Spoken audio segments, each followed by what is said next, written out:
To analyze the president's comments and give us an update on the crisis, we welcome back former acting Customs and Border Protection Commissioner and Heritage Foundation visiting fellow Mark Morgan. Mark, thank you very much for coming back to update us.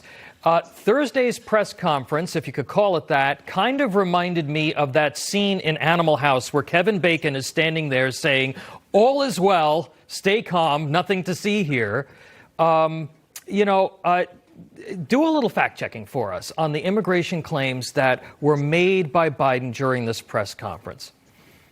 First of all, Tom, I know exactly the reference you're talking about, so that dates us. And look, there's not enough time right now to go and fact-check all the blatant lies that are being told by the president. But let me talk about just a couple. One is that he tried to tell the American people, oh, this is just normal. This is just seasonal change. And that the numbers under Trump weren't positively impacted. A complete blatant lie. And let me give you a real quick stat. So this is important. So from November of 2019 to March of 2020, we saw a significant downward departure in the numbers of illegal aliens crossing. And by March of 2020, the monthly total was about 30,000. Now, let's fast forward now to November of this year to March. Right now, the month we're in, we're going to see a significant over 100% increase in that same time period. And right now, March, we're estimating between 140 to 150,000 individuals, migrants, illegally crossing in a single month.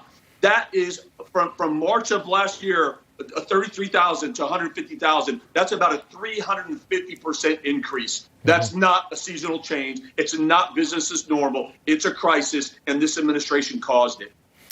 Mark, bring our audience up to speed with the developments that we've seen in the last week since we spoke to you last.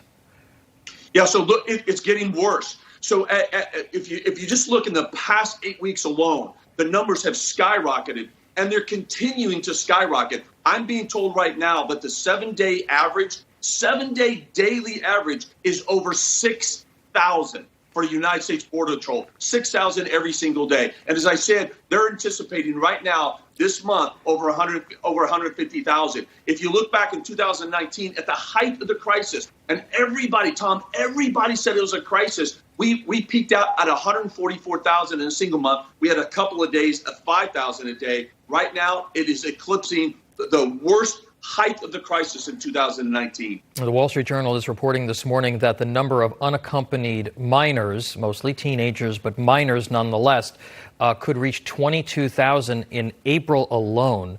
As I mentioned in the open, 18 Republican senators were down there yesterday. They saw pens packed with people and even a dead body floating in the river. Let's listen to what one of the senators had to say.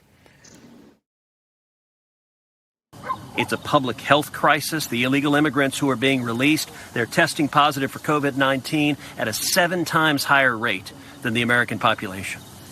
And it's a national security crisis. And it's time for the Biden administration to put an end to it. Your reaction to what they saw and the comments that you heard, not just from Ted Cruz, but from a whole host of senators down there yesterday.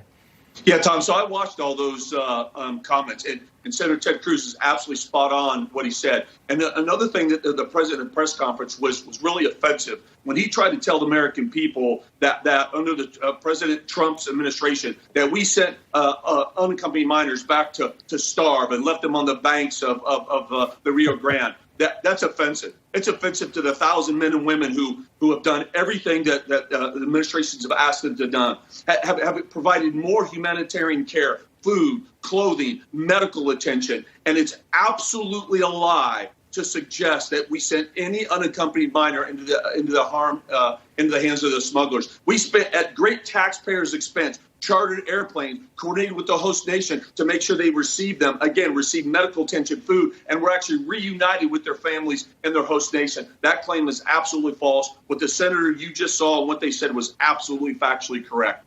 You know, what was interesting about the way that Biden framed the answer to the question is he made it sound like the choice was, well, if we're going to send these minors back, they would have to walk. I don't know if you caught that, but they're not going to have to walk 700 miles. We put them on a charter and we fly them home. And we had agreements with Mexico and other countries to take them back. And of course, those were totally glossed over. As I mentioned, Mark, in my monologue last hour, the public charge rule has been abrogated by the Biden administration. They did that very, very quickly. I want you to talk to our audience about the significance of that in particular change in policy. Yeah, Tom, and so that's very important and here's where I get a lot of hate mail, right? But it's okay because this is the facts, and the people that this country, the American citizens need to know the fact. The facts are the overwhelming majority of individuals who come here illegally are unskilled, uneducated, don't speak the language, and have no strong familiar connection here.